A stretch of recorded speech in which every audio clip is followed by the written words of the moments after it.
Salut tout le monde, c'est Valérie, nutritionniste, diététiste. Bonne année 2024. On commence avec un classique, retour de course et bien sûr mon menu qui l'accompagne. Pour être honnête, depuis le début de l'année, je regarde des vidéos résolutions, puis les personnes attaquent leur projet en lion. Puis moi, de mon côté, je suis plutôt en mode tortue depuis janvier. Alors, j'espère que vous avez un début d'année plus productif que le mien. Sinon, je suis là pour vous déculpabiliser et vous dire que visiblement, vous n'êtes pas seul, que c'est bien correct et que chaque jour est une nouvelle opportunité pour accomplir nos projets. Mais quand même, depuis la semaine dernière, j'ai repris mes bonnes habitudes de planification de repas. Et considérant mon état actuel, vous pouvez être certain que les repas vont être super simples cette semaine, mais comme toujours, économiques, nutritifs et savoureux. Aussi, avant le début des fêtes, j'ai eu le commentaire qu'il pouvait avoir parfois des longueurs dans le segment épicerie. Alors, je vais m'assurer dorénavant de laisser le temps dans la barre des commentaires pour accéder directement au menu pour ceux qui le désirent. Et là-dessus, si vous aimez mon contenu, n'oubliez pas de vous abonner et on commence ça maintenant. OK, cette semaine, c'était principalement au Super C avec quelques achats au Maxi. Ça a coûté 72 $ en tout. Je rappelle que c'est pour 2 adultes pendant une semaine. Il y a quelques items manquants, je vais vous le préciser en cours de route. Et comme d'habitude, je vous donne les bons prix dont je me souviens. À commencer par les produits frais. Ici, le poulet haché au Maxi était seulement 3 $. C'est vraiment excellent. Je vais congeler ça. J'en ai vraiment profité pour faire un restock de plusieurs produits parce qu'il y avait vraiment des bons prix. Ensuite, les pilons de poulet au Super C, 4,39 $ le kilo, c'est excellent aussi. Le yogourt grec PC grand format revient toujours bon marché là, à 6 $ le kilo, c'est bon. Le tofu que j'achète à chaque semaine, puis le fromage Galbani qui revenait 5,47 $ pour la brique de 500 grammes. Si je ne me trompe pas, oui, c'est bien ça. Donc, je vais porter tout ça et je reviens. Je reprends avec le chou rouge à 2,18 $ le kilo, vraiment pas cher. Les mélanges de laitue Attitude étaient 2,49 $ pour le paquet de 142 grammes. J'en profite toujours quand c'est autour de ce prix-là. Ensuite, les couronnes de brocoli sont vraiment belles, puis de beau format et c'était seulement 99 sous la couronne. Ensuite, j'ai un concombre anglais, des oignons verts, 99 sous aussi. Les fines herbes revenaient à 99 sous également. J'ai seulement du persil ici. Normalement, j'aurais aimé aussi avoir la coriandre, mais je peux m'en passer facilement. Ensuite, banane, mes céréales préférées, Nature's Path était en gros spécial. Le plus bas prix là, autour du 7 $. Ça peut sembler plate pour plusieurs comme choix de céréales, mais moi je les aime vraiment. J'aime leur croquant, leur valeur nutritive aussi, vous le savez.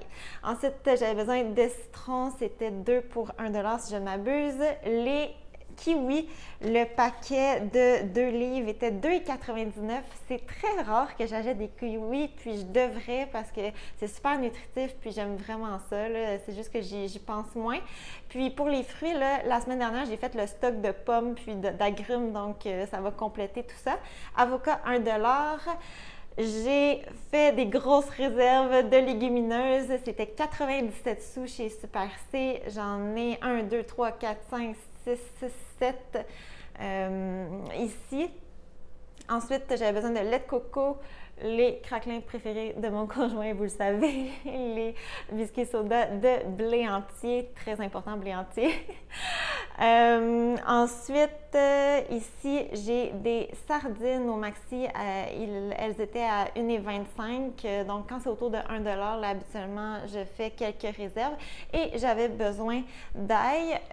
Pour compléter tout ça, je voulais aussi faire des bonnes réserves de légumes surgelés Arctic Garden qui revenaient à 2,88 $.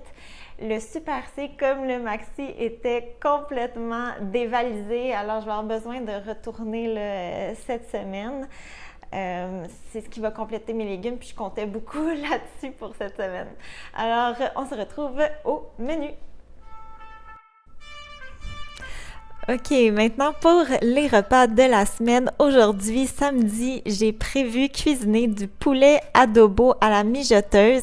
C'est une recette qu'on apprécie beaucoup et qui est extrêmement simple. Seulement 6 ingrédients et vous n'avez qu'à tout déposer dans la mijoteuse et cuire. C'est vraiment très pratique. Habituellement, j'emploie des cuisses de poulet ou encore, dans ce cas-ci, des pilons et j'utilise toujours beaucoup plus de viande que demandé, alors j'augmente de beaucoup le temps de cuisson, là, généralement un 5 à 6 heures à puissance élevée et c'est bon pour moi, mais vous pouvez ajuster là, selon la quantité que vous avez et le mieux demeure toujours de valider la température interne du poulet en fin de cuisson. J'enlève aussi la peau là, à la mijoteuse, je préfère ça. Puis, depuis le début, j'emploie du vinaigre de cidre, alors je poursuis avec ça, j'aime beaucoup, mais j'imagine que du vinaigre blanc, c'est tout aussi bon et probablement plus traditionnel aussi. Je vais laisser une recette qui est très similaire également en barre de commentaires qui se prépare à la cuisinière pour ceux qui n'ont pas de mijoteuse et je vais compléter mes pilons avec du riz et du brocoli. Dimanche, on va manger des restes de notre souper de vendredi qui étaient des lentilles coréennes, vraiment savoureuses et express, seulement 15 minutes de préparation.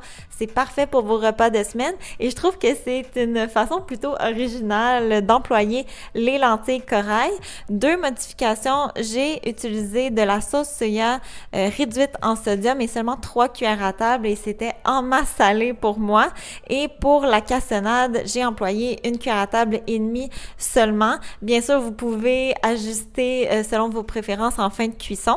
Je vais accompagner mes lentilles de reste de riz et encore une fois de brocoli. Pour le lundi, j'ai été faire un tour dans mon congélateur et à ma grande surprise, il me restait des morceaux de lasagne à la courge. Je vais pas tout répéter parce que je l'ai présenté plusieurs fois sur ma chaîne, mais si vous ne l'avez pas encore réalisé, c'est le signe de le faire. Vraiment excellente, puis originale là, comparativement aux lasagnes plus traditionnelles. Et visiblement, vous en avez pour longtemps. Je vais compléter ma lasagne avec une belle salade. Mardi, je vais utiliser une partie de mes légumineuses pour préparer un chili. C'est vraiment réconfortant en hiver et elle combine aussi de la protéine végétale texturée. Vous le savez, c'est ma protéine végétale de choix pour imiter la viande et vraiment là, c'est une de mes recettes préférées à partir de PVT. J'ai déjà présenté cette recette-ci plusieurs fois également. Pour ceux qui aimeraient avoir une version entièrement à base de légumineuses, je vais vous laisser mon plus récent essai de chili qu'on a vraiment aimé aussi. Vous aurez 2 alternatives. Et pour compléter mon chili, ça va être des pommes de terre et de la salade de choux. Mercredi, je vais préparer mes croquettes de tofu. Probablement une de mes créations dont je suis la plus fière. C'est vraiment excellent. Mon conjoint les adore aussi. Et la panure est préparée entre autres à partir de miettes de céréales. C'est parfait pour terminer vos fonds de sac. Donc moi, c'est sûr, j'utilise les flocons héritage de Nature's Path, mais probablement que vous allez avoir du succès là, avec n'importe quelle céréale au goût plutôt neutre et peu sucré. Je vais accompagner mes croquettes d'une sauce Dijon miel et de reste de salade de choux. Jeudi, ça va être un curry de légumes. Encore une fois, une recette d'une simplicité hors de ce monde. Vraiment très peu d'ingrédients. 15 minutes, c'est prêt grâce entre autres aux légumes surgelés. C'est une recette qui figure dans mes favoris depuis très longtemps à cause de sa rapidité d'exécution. Écoutez, je m'attends pas au meilleur curry au monde, mais si c'est suffisamment bon, c'est clair que ça va devenir un grand dépanneur ici. Et pour y ajouter un peu de protéines, je vais y inclure une conserve de pois chiches. Je vais compléter mon curry avec du quinoa pour faire un peu changement du riz de cette semaine.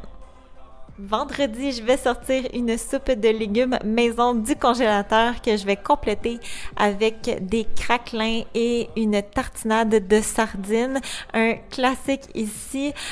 Donc, sardines, jus et zeste de citron, capre, persil et oignon vert bien poivré et on adore ça, ça peut vous surprendre, mais c'est vraiment parmi nos repas préférés où on se casse pas la tête, vraiment pas cher aussi. Alors, c'est ce qui complète mon menu de la semaine. J'espère, comme toujours, que vous avez trouvé quand même quelques bonnes inspirations. Un gros merci de votre écoute. Encore une fois, bonne année 2024 et on se retrouve très bientôt. Bye bye!